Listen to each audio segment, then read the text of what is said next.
today I'm going to be talking about some of my favorite techniques to use for fishing for bass in the fall.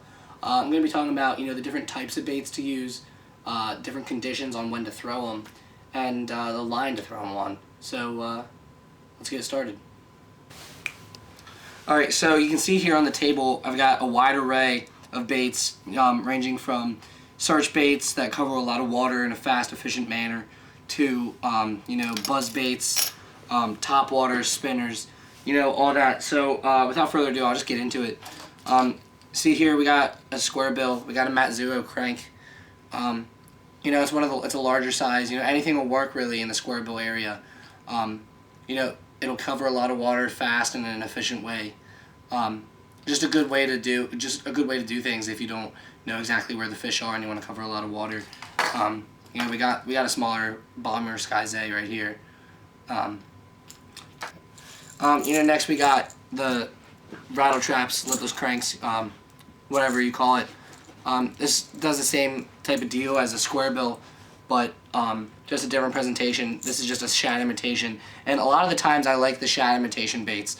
In the fall, the shad are starting to die off when the water gets a lot colder, and that's primarily what bass are feeding on, so that does a real good job of that. Just another bait similar to the ones I was previously talking about. We have a scatter wrap. It has that real tight wobble, especially good for when it's getting colder out, water's getting colder, stuff like that. So that's a good one too. Next we'll move on to suspending jerk baits and stuff like that. Also a really good bait for when it's colder out. Again, shad imitation. They're varying in sizes, but with these I like to do a twitch pause type cadence, waiting anywhere from 10, 20, 25 seconds in between each twitch. So that's that. We got a couple more here.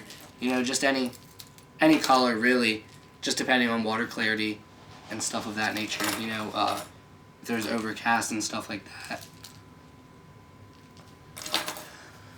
Next we'll move on to topwater. Probably my favorite topwater bait to throw in the fall would be a spook. This is a Heddon Super Spook Junior in a baby bass color.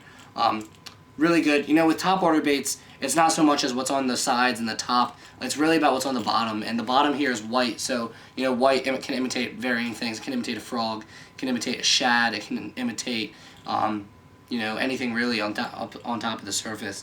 So I really like this one. You can cover a good amount of water with this, either by walking or something similar to a jerk bait by twitching it and pausing.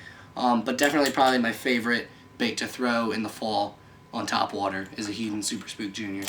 And then we got a hula popper. A hula popper is a good versatile bait, especially if you're not too experienced with topwater fishing. It's kind of self-explanatory. It's got that wide mouth, making those big bubbles when you pop it. It's a good bait for topwater, especially for the fall time.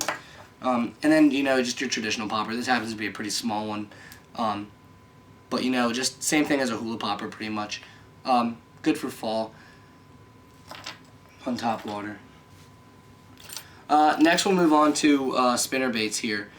Here we just have a Booyah spinner bait, gold blades. It happens to have a dual tail grub as the trailer. But I really like a white spinner bait in the fall to imitate the shad. And then the blades you can get Willow, Colorado. It doesn't matter really to me. It's all either personal preference and water clarity pretty much. But that's that. In the fall, maybe switch this out to a shad type trailer to match that white a lot better. But spinner bait is really good for covering a lot of water in the fall, and yeah, so that's that. Next, bait that's not too commonly thrown in the fall, but I still like it is a buzz bait. This happens to be a white one, but depending on water clarity, we got black and white here. But it does really well with covering a lot of water, again, on overcast days when you want to throw top water and stuff like that. White, black, depending on water clarity and the weather outside overcast. Alright, so you got all these baits here. Now you just need to know when to throw them. So say there's a temperature drop. Temperature goes from 70 degrees to 45 degrees overnight. Next day you're out fishing, you don't know what to throw. Water's really cold, temperature outside's really cold. I'd do something along the lines of a shad wrap like this. It has that real tight wobble. The fish aren't going to be as active. It's going to be finicky, so it's going to get right in front of their face, and they're going to want to bite it. Another thing that you might want to throw would be a suspending jerkbait, just like this right here. Same deal with a Shad Rap. It's, has that tight wobble presentation when on that twitch. Not too fast, because the bass aren't going to be overly active. So, another scenario, really sunny outside. Regardless of the temperature, say it's around 50, 60 degrees, sunny outside, you want to throw something that'll get the fish's attention, something that'll create a good look in the water for them. So something along the lines of this lipless crank or rattle trap, to get that shine, or something else like this spinnerbait here. The reflection off the blades will it'll look like bait fish in the water. Alright, so water clarity. Water clarity can do a lot of things. Say the water's really clear, you got good visibility. You want to throw something top water.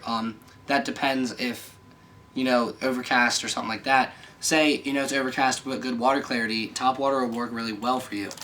Now say it's not that clear, you want to throw something dark. Something dark like this buzzbait. Create a good shadow. Something dark like a dark spinnerbait. Something like that. Now, type of line. If you're throwing top water, you want to use monofilament or braid. Stick away from fluorocarbon. Everything else, square bills, jerkbaits, especially with jerkbaits, you want to use fluorocarbon line to allow that stretch. Buzz baits, you want to use braid. Spinnerbaits, braid works well for spinnerbaits.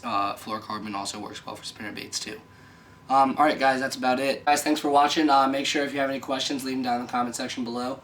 Be on the lookout for our upcoming videos of some hunting, fishing. Later in the year we'll do some snowboarding videos and stuff like that. So stay tuned and thank you.